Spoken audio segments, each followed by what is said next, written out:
Hey, what is up, mortals? I welcome to part 3 season 1 of What If Deku Was an All-for-One fan. I just wanted to greet you guys by just saying, sit back and relax, you're in for a treat. So, we begin. 3 long, agonizing weeks to go until the entrance exam. Izuku knew his quirk was up to the test after all the training, plus thanks to his mother he could hold back when needed to. That way if a student were in danger he could get those stupid hero points and not risk hurting the student or worse ending their hero career before lesson 1. His body also was no longer weak and helpless, but having muscles didn't automatically give him hand-to-hand skills. After all, he couldn't grow dependent on his telekinesis quirk no matter how powerful. If he got backed into a situation where he couldn't use his quirk, he'd be dead where he stood, and Izuku knew this. Izuku reached for his secondary phone he kept hidden under a false panel in the desk drawer. He got the idea from remembering this on an anime he'd watched once, something that involved being able to kill people with heart attacks. Izuku chuckled a little as he went into his contacts, thinking All for One would love a quirk that could do that. He'd also done some work on the phone's exterior, making it indistinguishable from his normal phone. Slowly the phone began dialing a number. Ugh, yeah, whatever, Kurogiri. Hey Midoriya, what's up? Shigaraki responded with a dying tone of irritation. Kurogiri must have been nagging at him about sorting something out that more than likely he suggested, such as the small adjustments to Shigaraki's signature villain outfit. Given it was best not to irritate the gamer villain who could disintegrate you any second when he was in one of these moods, Izuku decided to keep it friendly. Aden and Co was home, so not like he could openly discuss villain business and be tactic kill. Yamaki, hey, how are you and things around the university? Oh yeah, I bet that must have been a boring lesson, man. I don't envy you, but good news, I've been doing some serious training and studying to get ready for UA. My mom trained me in keeping my quirk under control, don't want to bring any buildings down, you know. Plus all this training has gotten me some muscles, so say goodbye to that string bean you met all those weeks ago. Anyway, I called you for 2 reasons. I was wondering if your university would let me train in the gym and use the punching bags you have so I can work on my hand-to-hand combat. Also this weekend, if you'd be interested in hanging out, maybe I can finally introduce you to my other friends who might like you. Izuku smiled casually on the phone, acting like nothing was up as he chatted away at Shigaraki, waiting for his reply to both questions and listening carefully to Inko's movements about the house, not wanting her to barge in on a call with Shigaraki. Yamaki, oh right, so your mom's home again, huh? Well, things around here have been pretty hectic, if I can level with you, Midoriya, but your suggestions have been so useful, even upped my combat training. So thanks for that, by the way. As for being able to use the punching bags, yeah, I don't think Master Sensei is gonna let both of us start honing our battle skills on them. He barely gives me any time with them. Sure, they barely fight back at full strength or I get weak ones, but they get dusted anyways. Now you said hanging out this weekend, huh? Does Sunday work? At the bar, Shigaraki had taken his phone call to a back room away from prying ears, that and Kurogiri's nagging. To decide on a type of mask to hide his face better under his father's hand, he'd narrowed it down to a cyan and gray-colored traditional Japanese horned demon mask or a golden fox mask. When Izuku had mentioned not just hanging out on the weekend, but introducing him to his 2 friends that he'd mentioned before, Kamakiri and Monoma, they sounded like an interesting pair. The idea honestly made Shigaraki feel a little happier and forget why he was so annoyed before. Looks like he'd need to go find his gloves that stopped him from disintegrating everything he touched when out in public and going incognito. Yeah, Sunday sounds great. I'll text the guys later and tell them they'd love a break from training and study. I'd bet 100 yen on it, and thanks anyway. I get it, your sensei has the right to reserve the university's gym to just the students. See you Sunday, Yamaki. With that, Izuku hung up the phone, slightly unhappy he couldn't beat the crap out of some Namu to hone his hand-to-hand combat skills. Unbeknownst to him, Inko had listened into the conversation, not hearing Shigaraki's end, but she heard her son pretty well and sighed. She looked down at her own hands, curling them into fists, and sighing again. She wasn't a fighter, but she did know someone who was. So she left the house to go make a call of her own and cash in a favor long overdue. Inko stepped off the bus and there she stood, the place her baby boy wanted to go to become a hero. She approached the gate and pressed the buzzer for the visitor reception intercom. There was a pause as a camera near the school gate focused on her and a tired groan could be heard on the other end. With that, she waited a few minutes before the gate opened and a tired-looking man in a scarf with long black hair appeared. Following behind him was a second man with a massive blonde hairstyle that pointed skyward and a speaker apparatus around his neck, a Eraserhead and present microwell that was their hero names. Inko was one of the few to know them as Shota Aizawa and Hisashi Yamada. "You, Inks, what a doin' here?" Mike immediately received a chop to the head from Aizawa, followed by a death glare signaling for him to quit shouting, which got him to zip it so Inko could answer the two. I see nothing's changed between you two, Hisashi, Shota. Anyway, I'm sure you two are busy with work, so I won't waste your time too long, but I need to cash in a favor. I don't care which one of you decides to repay their debt, but you two have both owed me for a while now. So you both know Izuku is applying to UA, I hope. I know Shota knows. Anyway, I overheard him chatting with a friend of his on the phone about using a gym to train his hand-to-hand combat. But apparently it's unavailable. Now before you start, no, I'm not asking if he can use UAS training rooms, I just need one of you to teach him what he needs, or at the very least convince someone who can spare the time. Inko smiled at the two happily, but she asked for her favor in the tone of a mother ready to move heaven, earth, and hell for their child. As for Aizawa and Mike, they both knew they were screwed. Everyone familiar with Inko Midoriya knew all too well not to make a bet with her or risk owing her something, as she collected debts like the devil, and it looked like the devil had come for Aizawa and Mike. Although Inko was oblivious to it, her son was picking up her habit of making bets with people too. I wish I could help your green-haired PR child. Green-haired child, but I can't spare the time to train him. I got too much paperwork and sleep to catch up on that, and a kid I saved from a villain. Well, okay, the kid saved me after I saved him, but that's not the point. I'm busy training that kid, he's got some real potential, and you both know I never say that unless it's true. Not that Izuku hasn't got potential or isn't worth my time, Inko, but I'm booked up until after the exam. Although I think I know some staff that may be able to help him. I mean, you mentioned he already has a hero suit with support gear and is filing the paperwork as we speak. Well, Power Loader isn't too busy, so he can help Izuku master his support gear, and as for hand-to-hand or unarmed combat, maybe Vlad can help. There was a tense pause as Inko looked at him with a considering gaze before finally breaking into a smile and nodding. Seems he had paid his debt to Inko or set in motion the events to do so. Now he just needed to speak with Power Loader and Vlad, regretfully knowing the latter was going to just love the fact he was asking for Vlad's help in training someone.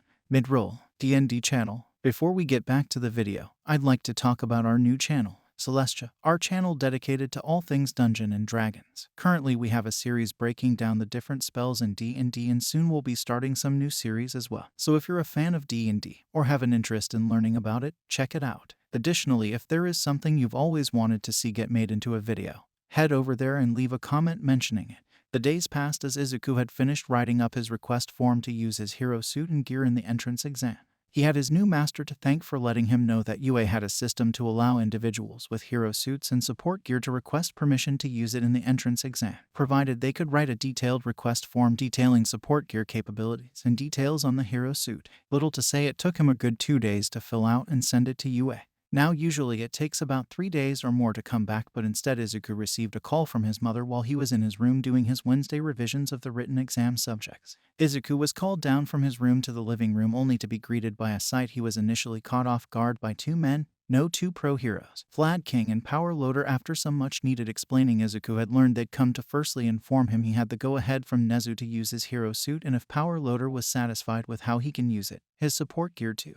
Which made the young villain's heart sink as he forgot to train with his gear, but then Vlad chimed in that they'd be training him to improve using both his support gear and unarmed combat, which made the following days until the weekend a nightmare, but a necessary evil for evil. Sunday came along and there was a knock at the Midoriya household door. Opening up the door, Inko was greeted by a man who must have been no older than 20. Inko looked confused at him before finally realizing this must be the Yamaki she'd heard so much about and Izuku had been playing online with so often. Sure, he looked a little rough around the edges, but Inko trusted her son. She'd heard the two talk online and over the phone enough to know he was trustworthy. After all, she learned you can never judge someone based on looks alone, something she was very well acquainted with. Izuku came downstairs just putting on a jacket with a cake symbol on its back with an X through it.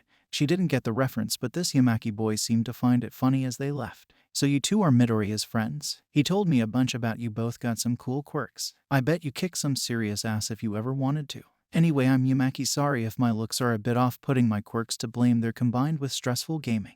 Monoma and Kamakiri gave him a shrug, not seeming to care. Looks like Izuku had been preparing them for this eventual meetup. That or they're better than most people when it came to his appearance, Shigaraki thought to himself as Izuku came back from the counter with a tray of burgers and fries for everyone. So Midoriya tells us you're kinda like him in terms of not being much of a hero fan except for the dying underground heroes who stay away from being turned into a walking media circus whenever they get the spotlight. As they should. This received a nod from Shigaraki as he was eating his juicy burger, happy to be enjoying a meal and a chat with like-minded people for the first time in forever. At least in public anyway. Kamakiri gave a grunt at the mention of pros who want nothing more than the attention of the media to gain popularity and more money from companies using their image for merchandise. Shigaraki looked at Midoriya and was met with a knowing grin. The sly kid had been grooming these two to hate the media hogs but didn't push them all the way to all heroes in order to not reveal his villain side.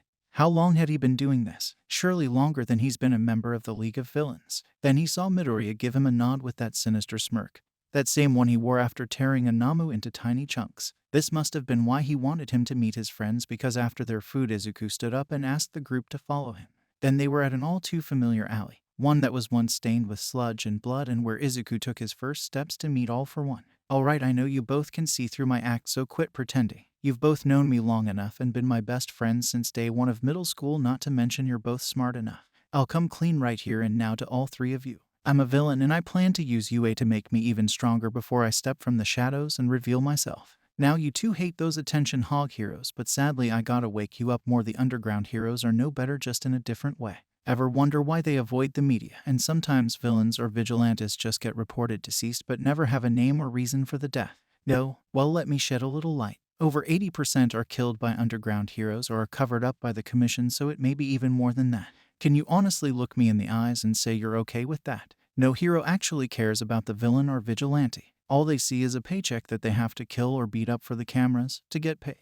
So this is a one-time offer. Join me, get stronger at UA together, then we can reveal our colors to Japan. Izuku turned his back to them, waiting for their response. Would they attack, or would their admiration for heroes crumble? Either way, he had nothing to fear. Then he heard the sound of wavering beliefs as their world came crashing down. Kamakiri stepped forward, turning Izuku to face them. Prove it, he demanded, staring at Izuku, his body shaking as he looked at Izuku. Monoma stood in broken silence. There was a beep of a text being sent from behind the three childhood friends as Shigaraki held his phone in a gloved hand, but the other was missing its glove. Then a purple mist warp gate opened before the group.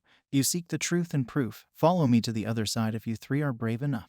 The three silently followed in Izuku's paces into a bar where he sat cross-legged like a child, in front of a blank TV that read audio only, and a man seemingly made of mist stood behind the bar polishing a glass with 3 glasses of water and 1 shot glass of whiskey in front of him. Shigaraki instantly sat down and took his gloves off and began drinking the whiskey, keeping a single finger off the glass. This is them, master, the ones I asked Kurogiri to tell you about on my behalf while I trained. I've been overseeing their training for the entrance exams. They're ready to join me provided they're willing, but Kamakiri wishes proof of what I've told him of all heroes being nothing but children playing with their powers and destroying public property and getting praised for it, or killing in secret for the commission. May I request you to show them? A slight chuckle from the screen could be heard as it switched to images of files and recordings that showed the damage and death toll the heroes had been responsible for over the years. Each image, each video mortified and angered the boys. They even watched in disbelief as All Might of all heroes went for the kill instead of the capture. Finally Monoma snapped. Everything we knew about our society was just a big lie. To do what? Keep us docile like cattle, just so we can go and take their place as murderers and camera-seeking attention hogs. But now what? You want us to just join you and rebuild, wipe the slate clean? Izuku nodded as he slowly approached him, fist bumping his shoulder with a small smile, slightly betraying the fact he didn't like his best friend reduced to this. Monoma was still in a deep shock. It was no secret between the three that Monoma didn't honestly aspire to be a hero, but instead a vigilante. Now it was revealed that vigilantes get treated no better than villains, perhaps worse, because they just help people and ask for no reward. Guess the heroes can't risk some upstart vigilante making them look bad because they need their 15 minutes of fame. I asked for proof and got it. I'm in, Kamakiri said, glaring at the screen as the images and videos kept on going. Monoma soon looked up from the floor and nodded too. It had been done, or so things would seem. Izuku looked toward the screen as it returned to the audio-only channel. You have nothing to fear, tactic kill, they speak the truth. Young ones, I welcome you to the League of Villains. I am All For One. Behind the bar is the ever-loyal Kurogiri, and sat finishing his drink is Tamura Shigaraki. His civilian alias is Yamaki, as you already know. In due time, Tactic Kill will present you with identical copies of your phones that cannot be traced and will contain the contact details of Tamura, Tactic Kill, and Kurogiri along with you both. These contacts will be hidden behind an innocent-looking app. As for what you will do, you will serve under Tactic Kill in UA and receive orders from him. But don't let that stop you from trying to impress us. Ambition is always rewarded here. With his speech given, the three teenagers nodded and were warped back to the alley. Things were tense, to put it mildly, and yet they parted ways without hostility, just silence. In the days that passed, Izuku and Shigaraki would hang out on the weekends when they could. Sometimes Monoma would show up, but Kamakiri always joined their days out and away from training and study. Izuku had let the two in on the exam, the robots and weak points, along with notes he'd already written on the bots, even telling them of the secret hero point scoring system. Now the day had arrived. Izuku left early as suggested by Powerloader to give him time to change in a UA changing room and get to the written exam on time. He approached UA tailed by Monoma and Kamakiri, all ignoring a barking mutt called Bakugo. Izuku got changed and took his seat. This was it. He would turn hero against hero with his ever-growing web of manipulation, all in the name of his master. Oh, 4, 1, outro. Thank you all for indulging yourselves in all this information thus far. I hope you enjoyed it. Now, there are a few more things that I'd like to go over before the video ends. Firstly, if you're in the mood for some great storytelling, We the Celestials has got you covered. Are We the Celestials, My Hero Academia, and Naruto What If channels retell the story of their namesake anime with a twist. Check it out if you're interested. Secondly, on behalf of We the Celestials, I'd like to thank everyone involved in the production of today's awesome content. Their details can be found in the description below. Lastly, if you're interested in what we do here at We the Celestials, then I'd like to extend you an invitation to join the team. The only caveat being that we only accept members from 16 years and up to join our crew. You can sign up for whichever category fulfills your interests by joining the recruitment Discord using the link in the description below. We're always looking for members to join us. Well, that's it from us for today's video. So thank you all for watching and have a great day.